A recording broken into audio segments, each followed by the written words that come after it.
सोचिए, एक ऐसा शहजादा जिसके पास अपना कोई राज नहीं था, जिसे अपनी ही जमीन से निकाल दिया गया था, लेकिन उसकी आंखों में एक पूरे साम्राज्य को जीतने का सपना था। ये कहानी है बाबर की, जिसकी जिद ने हिंदुस्तान का इतिहास हमेशा के लिए बदल दिया।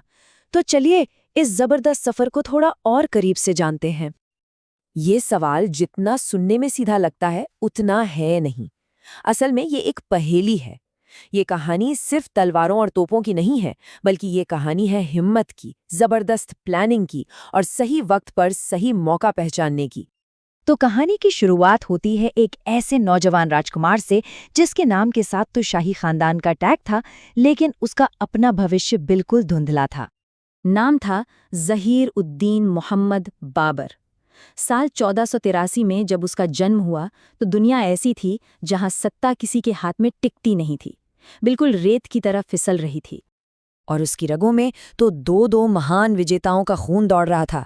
एक तरफ उसके परदादा थे तैमूर, तो दूसरी तरफ उसकी माँ का खानदान था चंगेज खां का वंशज। लेकिन इतना बड़ा नाम भी उसे दुश्मनों और साजिशों से नहीं बचा सका। उसे अपने ही पुरखों की जमीन फरगना और समरकंद दोनों से हाथ धोना पड़ा। सब कुछ खोने के बाद बाबर की नजरें दक्षिण की तरफ मुड़ी, और फिर 1504 में काबुल पर कब्जा करना सिर्फ एक जीत नहीं थी, ये एक नई शुरुआत थी, एक नया बेस था जहां से हिंदुस्तान का भविष्य उसे साफ साफ दिखने लगा था। मध्य एशिया में जब बार बार हार मिली तो बाबर को समझ आ गया कि वहां दाल नहीं गलने वाली। इसी नाकामी ने उसकी एम्बिशंस को एक नई दिशा दी, और वो दिशा थी हिंदुस्तान की विशाल और अमीर जमीन। लेकिन सवाल ये है कि हिंदुस्तान ही क्यों? देखिए, इसके पीछे कई बड़ी वजहें थीं। एक तो उसे अपने पुरखे तैमूर की विरासत को वापस पाना था। दूसरा, भारत की बेहिसाब दौलत उसे खींच रही थी। और सबसे बड़ी बात, ये एक सुनहरा मौका था, क्योंकि उस वक्त दिल्ली की लोधी सल्तनत अंदरूनी लड़ाई और बगावत की आग में जल रही थी। बाबर के अपने शब्द उसकी इस बेचैनी को साफ दिखाते हैं। ये सिर्फ जमीन जीतने की भूख नहीं थी, ये एक घर, एक स्थायी सल्तनत की तलाश थी जो उसे कहीं मिल नहीं रही थी। बाबर कोई जल्दबाज नहीं था। उसने सीधे दिल्ली पर चढ़ाई नहीं कर दी। उसके पहले 4 हमले असल में एक बड़ी लड़ाई की तैयारी थे। ये एक तरह से होमवर्क था, जिसने आखिरी और सबसे बड़ी टक्कर की नींव रखी। 1519 से 1524 के बीच बाबर ने पंजाब पर कई बार हमले किए, लेकिन ये सिर्फ लूटपाट नहीं थी। हर हमले के साथ वो यहाँ की जमीन को समझ रहा था, दुश्मन की ताकत को तौल रहा था, और यहाँ की राजनीति में जो दरारें थी उनका फायदा उठाना सीख रहा था। और फिर जब हिंदुस्तान के ही कुछ सरदारों ने उसे दिल्ली पर हमला करने का न्योता दिया, तो बाबर को वो सिग्नल मिल गया जिसका वो इंतजार कर रहा था। लेकिन एक शासक के पीछे एक इंसान भी तो होता है। बाबर सिर्फ एक बेरहम विजेता नहीं था, वो अपनी बड़ी बड़ी एम्बिशंस और अपने अंदर के डर के बीच फंसा एक शख्स था। एक तरफ उसे दुनिया जीतनी थी, तो दूसरी तरफ वो अपने परिवार के साथ बस एक सुकून की जिंदगी चाहता था। ये जो उथल पुथल थी ना, वो सिर्फ बाहर नहीं, उसके अंदर भी चल रही थी। एक तरफ साम्राज्य बनाने का जुनून और दूसरी तरफ एक आम जिंदगी की चाहत, और यही कश्मकश उसे इतिहास का एक बहुत ही दिलचस्प किरदार बनाती है। और फिर साल 1525 में बाबर ने अपने आखिरी और सबसे बड़े हमले की शुरुआत की। इस बार दांव पर सब कुछ लगा था, और सच कहें तो हालात बिल्कुल उसके खिलाफ थे। पता है कितनी फौज लेकर चला था वो? सिर्फ 12,000 सिपाही। जी हाँ, बस इतनी सी सेना लेकर बाबर हिंदुस्तान के सुल्तान की लाखों की फौज से टकराने निकल पड़ा था। ये एक ऐसा जुआ था जिस पर कोई यकीन नहीं कर सकता था। फर्क देखिए, एक तरफ इब्राहिम लोदी, जिसके पास 1 लाख से ज्यादा सैनिक और 1,000 जंगी हाथी थे, तो दूसरी तरफ बाबर, जिसके पास गिनती के सिपाही थे।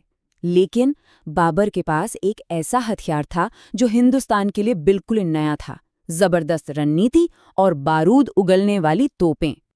पर पानीपत तक पहुंचना भी अपने आप में एक जंग थी।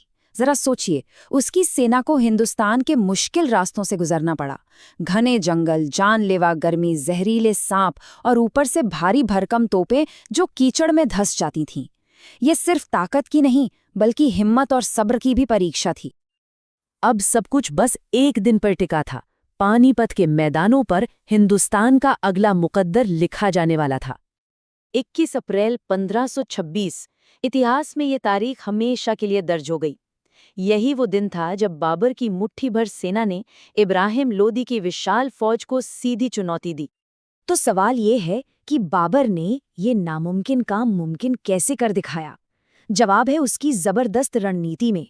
उसने बैलगाड़ियों की एक दीवार सी बनाकर अपने सेंटर को सुरक्षित कर लिया, जिसे तुलुगमा रणनीति कहते हैं। फिर अपनी तोपों से लोदी की सेना में भगदड़ मचा दी, और जैसे ही दुश्मन कंफ्यूज हुआ, उसने अपनी तेज तर्रार घुड़सवार सेना से दोनों तरफ से घेर कर हमला कर दिया। ये मिलिट्री स्ट्रैटेजी का एक शानदार नमूना था। और नतीजा हैरान करने वाला था। सुल्तान इब्राहिम लोधी मैदान में ही मारा गया। उसकी सेना तितर-बितर हो गई, और इसी के साथ दिल्ली सल्तनत का सूरज हमेशा के लिए डूब गया। पानीपत की जीत सिर्फ एक लड़ाई का अंत नहीं थी, ये तो हिंदुस्तान में एक बिल्कुल नए युग की शुरुआत थी। और बस इसी एक जीत के साथ बाबर ने उस मुगल साम्राज्य की नींव रखी जो आने वाली कई सदियों तक इस सब कॉन्टिनेंट की तकदीर लिखने वाला था। उस एक दिन की लड़ाई ने एक ऐसे साम्राज्य को जन्म दिया जो 10-20 साल नहीं बल्कि पूरे 321 सालों तक चला। इससे पता चलता है कि बाबर की उस एक जीत का असर कितना गहरा और लंबा था। तो आखिर में बाबर की कहानी हमें यही दिखाती है कि जब किसी एक इंसान का जबरदस्त जुनून, नई टेक्नोलॉजी और एक सही मौका, ये तीनों चीजें एक साथ टकराती हैं, तो वो दुनिया का नक्शा बदल सकती हैं, और इतिहास ऐसे ही पलों में बनता है।